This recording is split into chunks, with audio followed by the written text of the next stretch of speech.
ایک نے منہ پھیرا، دوسرے نے منہ پھیرا، کہنے لگے او بھتیجے محمد، کیا تم نے یہ باتیں کرنے کے لیے ہمیں بلایا ہے؟ ہم تجھے نہیں مانتے۔ ایک چھوٹا سا بچہ پیچھے سے اٹھا، ابھی جلندری کہتا ہے وہ اٹھے اور بولے میں اگرچہ عمر میں کم ہوں، سبحان اللہ،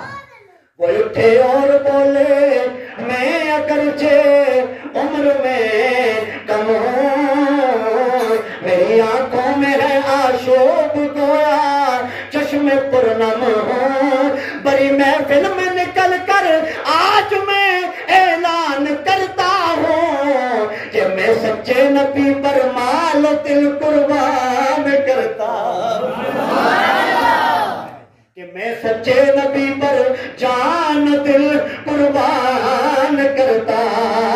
ہوں۔ جب تیرے میرے نبی کے چہرے کے اثرات بدل گئے، آپ پریشان ہو گئے، یا اللہ رب کائنات اور رب سونیا، او میرے مالک اب اپنے ایمان کے لیے تیار نہیں ہے۔ چھوٹا سا 8 سال کا بچہ پیچھے سے اٹھتا ہے، اور وہ بچہ کوئی عام بچہ نہیں، اسے مولا علی کہا کرتے ہیں، اس بچے کو مولا علی کہتے ہیں۔ آپ اٹھتے ہیں، ذرا دوبارہ سنیے گا، آپ اٹھتے ہیں اور وہ کہتے ہیں، وہ اٹھے اور بولے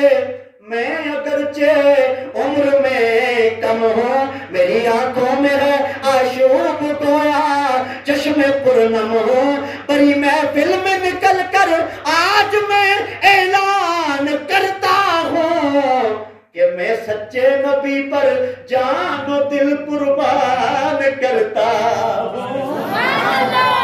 کہ میں سچے نبی پر جان و دل قربان کرتا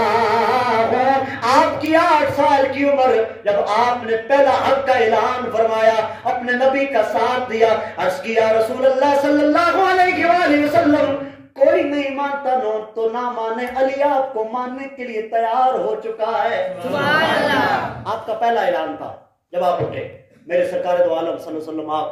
فخر سے آپ کا کلیجہ ٹھر گیا کہ وہ بچہ جسے پالا بھی میں نے، جسے پالا بھی میں نے، آج کوئی کسی کو گٹی دے رہا ہے، کوئی کسی کو گٹی دے رہا ہے، کوئی کسی کو گٹی دے رہا ہے، میں کہتا ہوں کتنا خوش نصیب ہے وہ علی کہ جس کو گٹی میرے مصطفیٰ نے خود عطا فرمائی۔